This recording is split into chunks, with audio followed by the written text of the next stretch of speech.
प्रकाश जी, एक कहते हैं कि नाम बदलने से या कुछ शब्द ऐड करने से, लेटर्स ऐड करने से हमारा वाक्य बदलता है। जी आपको स्वागत है हमारे एबीसी हिंदी ज्योतिष में। जी, थैंक यू सोमेश जी। जी, मैं आपको तो इस प्रश्न का न्यूमरोलॉजी सही है, न्यूमरोलॉजी के जी साथ भाग्य बदल सकता है। जी मैं आपको बताता हूँ। और अगेन इसका जो आंसर है वो भी हम लोगों को खुद समझना है कि जी न्यूमरोलॉजी, अंक शास्त्र, अंक ज्योतिष हमें कैसे हेल्प कर सकता है, या ऐसा कुछ होता भी है या नहीं। तो अभी जैसे हमने कुछ और एग्जाम्पल दिए थे वास्तु के, ऐसे ही मैं आपको एक और एग्जाम्पल देता हूँ। देखिए कि आपको मैं कहानी के थ्रू समझाता हूँ। जी। एक प्रसन्नजीत नाम के राजा थे। अ, और उन प्रसन्नजीत के यहाँ पे एक बच्चे का जन्म होता है। वो उस बच्चे के जन्म के बाद वो बहुत सारे ज्योतिषाचार्यों को बुलाते हैं कि मेरे बच्चे का आप नामकरण करो और मेरे बच्चे की कुंडली देखो।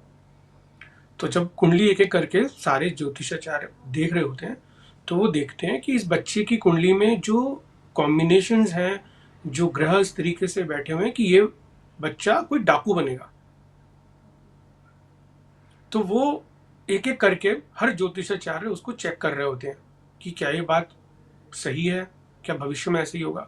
तो जब सारे ज्योतिषाचार्य से ओपिनियन ले लिया जाता है, तो सारे के सारे उन प्रसन्नजीत जो राजा है उनको बताते हैं कि हाँ, आपके बच्चे की कुंडली में ऐसे योग है कि ये डाकू बनेगा। यानी ये बात तो अटल सत्य है कि ऐसा ही होगा, क्योंकि अब एक ज्योतिषाचार्य नहीं जी बोल रहा, वहां पे जितने भी थे वो सब बोल रहे हैं। यानी कि यहाँ पे भी हम कह रहे हैं कि कुछ ना कुछ तो विधि की योजना है जो पहले से तय है, मतलब पहले से ही वो बात सुनिश्चित है कि वो होगी। अब राजा को हो जाती है इस बात की चिंता, और वो सभी सभापति को बुलाता है और अपने मंत्रीगण को बुलाता है कि हमें क्या करना चाहिए। तो सब सब उसे सजेशन देते हैं, उनकी खुद की पत्नी भी, कि क्यों ना हम इस बच्चे का नाम अहिंसक रख दें। अहिंसक का मतलब जो हिंसा ना करे, है ना। तो वो आइडिया तो अच्छा था, थॉट बहुत अच्छा है, अहिंसक रख देंगे। और जब उस बच्चे का नाम बार बार उसको ऐसे बुलाया जाएगा पहले दिन से ही, तो बच्चे को कहीं ना कहीं जब उस नाम से वो रेजोनेट करेगा, तो उसमें इस तरीके की जो है प्रवृत्ति होगी नहीं कि वो हिंसा की तरफ जाए। तो सभी लोग उसको जो है अहिंसक नाम से बुलाते हैं। तो जो प्रिडिक्शन थी वो ये थी कि जब बच्चा बड़ा हो जाएगा और सर्टेन एक एज के बाद डाकू बनेगा। मतलब डाकू बन जाएगा वो। तो अब क्या होता है, धीरे धीरे बच्चा बड़ा हो रहा है, तो माता पिता को चिंता उनकी बढ़ती जाती है कि अभी तक तो बच्चा ठीक है। तो वो क्या करते हैं कि जब वो 4 या 5 साल का ही होता है, तो उसको वो गुरुकुल में भेज देते हैं कि गुरु के सानिध्य में रहेगा, तो गुरु की भी अनुकंपा मिलेगी, गुरु का आशीर्वाद भी मिलेगा, तो और वहाँ शास्त्रों का ज्ञान भी मिलेगा। तो वो गुरुकुल भी भेज देते हैं। अब गुरुकुल में क्या होता है, बच्चा धीरे धीरे बड़ा हो रहा है, मगर साथ में बच्चा जो है वो धीरे धीरे मेधावी हो रहा है, मतलब बहुत ब्रिलियंट, विजडम उसकी बढ़ रही है, वो बहुत गुणी बच्चा है वो। तो होता क्या है, उसके मेधावी होने की वजह से जो साथ के और बच्चे होते हैं वो उससे ईर्ष्या करने लगते हैं, अहिंसक से। और जब वो बड़ा हो जाता है, 15 साल 16 साल से ऊपर उसकी एज हो जाती है, तो वो और उनके दिल में ईर्ष्या पैदा होती है अहिंसक के लिए। तो वो एक षड्यंत्र रचते हैं उस बच्चे के लिए। और वो क्या षड्यंत्र होता है, वो बोलते हैं कि हम क्यों ना गुरु को ये बोल दें कि जो अहिंसक है ये एक मतलब जो है आदर की नज़र से ना देख के एक बहुत ही बुरी नज़र से ये गुरु माता को जो है उनके प्रति विचार रखता है, उनको देखता है। और वो जो गुरु होते हैं उस आश्रम के, गुरुकुल के, वो वहाँ पे जाते हैं और उन सबको वो मतलब उन गुरु को वो भड़का देते हैं। वो उनके कक्ष में जाते हैं वो सारे बालक, और वो उनको भड़का देते हैं। तो गुरु को बहुत गुस्सा आता है, बहुत क्रोध आता है। तो उस बच्चे को यानी अहिंसक को वो बहुत डांटते हैं बिना उसकी बात सुने, और उसको बोलते हैं कि तुम आश्रम जी से बाहर चले जाओ, मतलब तुम आश्रम में अब नहीं रह सकते। अब उससे उसको बहुत आघात लगता है अहिंसक को। वो बोलता है मैंने तो कुछ किया नहीं, मैंने तो अपने मतलब जो है मैं बहुत निष्ठावान रहा हूँ, मैंने धर्म का पालन किया है। अब सुनिएगा, आप देखिए वो धर्म का पालन भी कर रहा है, वो जी निष्ठावान भी है, वो सत्यवादी भी है, वो सब कुछ है। अब परिस्थितियां अब उसके अगेंस्ट में आ रही हैं एज पर द प्रिडिक्शन जो कि बचपन में उनके पिता को दी गई थी। अब वो जंगल में चला जाता है और क्योंकि वो पर्सनली उसने उस स्टेटमेंट को अपने दिल पे इतना ले लेता है कि मेरे लिए इतना बुरा बोल दिया है, तो वो क्या करता है, अब वो डाकू बन जाता है और लोगों को उनकी उंगलियां काट कर उनको रॉब कर लेता है, वो उनका धन छीन लेता है और उनकी उंगलियां काट कर गले में लटका लेता है। अब वो बन जाता है जी अंगुलीमाल। और उस जब वो जंगल में इस तरीके का उसका रहन सहन होता है, उस जंगल में कोई जाता नहीं है, तो एक बार उस गांव में गौतम बुद्ध आते हैं। तो वहां के लोग बोलते हैं कि भाई आप ना उस जंगल में मत जाना, बहुत टेरर है, बहुत एक व्यक्ति है उसने बहुत टेरर कर रखा है, तो आप उस तरफ मत जाइएगा। तो बुद्ध बोलते हैं कि ऐसी कोई बात नहीं है, मुझे आप जाने दीजिए, जो होगा देखा जाएगा। तो गौतम बुद्ध उस तरफ चल देते हैं और फाइनली जो अंगुलीमाल वो अब गौतम बुद्ध से मिलता है और गौतम बुद्ध को रॉब करता है और बोलता है जो तुम्हारे पास जो भी कुछ है मुझे वो दे दो। तो गौतम बुद्ध बोलते हैं मेरे पास तो कुछ भी नहीं है, तुम्हें जो लगता है लेना है ले लो, मगर तुम इतने मुझे भयभीत क्यों लग रहे हो। वो अंगुलीमाल से बोलते हैं तुम मुझे बहुत भयभीत लग रहे हो। तो अंगुलीमाल बोलता है मैं भयभीत हो ही नहीं सकता, मैं तो यहाँ का डाकू हूँ, मैं तो तुम्हें लूटने आया हूँ। तो बोलते हैं नहीं, मुझे तो तुम ही भयभीत लग रहे हो। कहते हैं नहीं ऐसा नहीं है। तो गौतम बुद्ध कहते हैं कि तुम जो चाहे कर सकते हो। तो उसने बोला हाँ मैं जो चाहे कर सकता हूँ, मैं यहाँ कर आ जाऊँ। तो बोलते हैं अच्छा ठीक है, तो एक सामने वृक्ष है, उस वृक्ष से आप 10 पत्ते तोड़ के लाओ। वो 10 पत्ते तोड़ लाता है। अब कहते हैं गौतम बुद्ध अब वापस से जाके इनको लगा दो वहीं पे। तो वो गौतम बुद्ध पे हंसता है कि ऐसे कैसे, ये तो पॉसिबल ही नहीं है।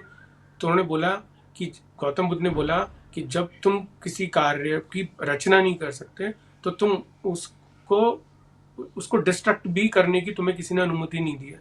अब या तो तुम में इतनी पावर हो, तुम जी बोल रहे हो, बिल्कुल। तो जब तुम कर ही नहीं सकते तो तुम अपने अपने आप को तुम्हें कहने का हक भी नहीं है कि तुम सर्वशक्तिमान हो, है ना, बहुत पावरफुल हो।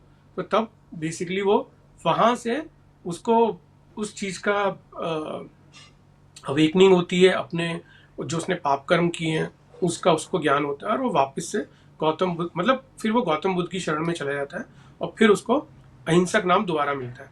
अब यहाँ पर आपको ये जानना है कि अहिंसक नाम माता पिता ने दिया, जो उस राजा के मंत्री थे, सभी इंटेलेक्ट उन सब ने वो नाम रखा।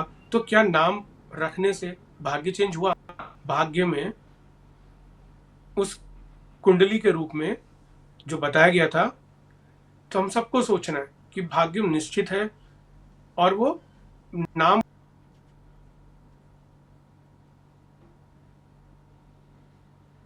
पूछना है। स्वयं भगवान कृष्ण का नाम गर्ग ऋषि ने रखा था। जब जी नंद बाबा अपनी वाइफ के साथ जाते हैं गर्ग ऋषि के आश्रम में, तो बोलते हैं कि भाई मेरे बालक का आप नामकरण करो। तो गर्ग ऋषि को तो पता होता है कि ये जो बालक है ये कोई नॉर्मल बालक नहीं है, इसका जन्म इसलिए हुआ है क्योंकि ये कंस और शिशुपाल का वध करेगा, न जाने कितने राक्षसों को मारेगा, ठीक है। और वो इतना हिंट देते हैं बस नंद बाबा को कि ये जो बालक है इसको लोग कान्हा भी बोलेंगे, कन्हैया भी बोलेंगे, मुरारी भी बोलेंगे, है ना, इसको लोग वासुदेव भी बोलेंगे और इसका नाम अभी हम कृष्ण रखते हैं। कृष्ण मतलब सांवला रंग, ठीक है। तो गर्ग ऋषि तो त्रिकालदर्शी है, उनको सब पता है कि इस बच्चे का जन्म क्यों हुआ है और ये बालक स्वयं भगवान विष्णु है। अगर गर्ग ऋषि चाहते तो बोल सकते थे वो उसी समय नंद बाबा को, उनके माता पिता को, कि देखो नाम में ऐसा रख दूंगा कि जिससे इस बालक को कोई दुख नहीं होगा, ना तो इसको पूतना मारने आएगी जब आपके घर में ये बालक लेटा होगा, है ना कोई कष्ट आएगा, ना कोई कंस के जो है दैत्य जो मारने आएंगे, कोई नहीं मारना आएगा क्योंकि मुझे पहले से पता है। तो क्यों ना मैं इनका नाम कुछ ऐसा रख देता हूँ जिससे इसके जीवन में घटनाएं घटित नहीं होंगी। मगर गर्ग ऋषि को तो पता था ना, क्योंकि वो उनको कुल गुरु थे कि और वो त्रिकालदर्शी भी हैं। तो कहने का मतलब उनको भी पता है कि इस बालक का जन्म क्यों हुआ है, उनको भी पता है कि मेरे कोई एक सर्टेन नाम रखने से भाग्य चेंज नहीं हो सकता।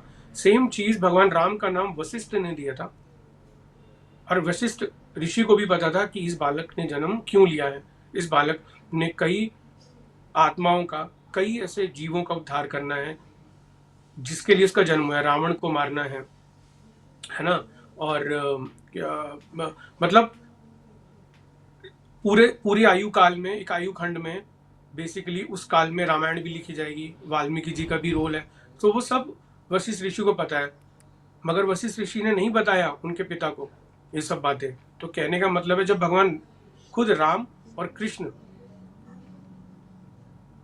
भगवान राम और कृष्ण जिन जो गुरु हैं, वो उनको पता है नाम रखने से भाग्य चेंज नहीं होगा, तो हम जैसे मनुष्य जीवों का कैसे नाम चेंज हो सकता है।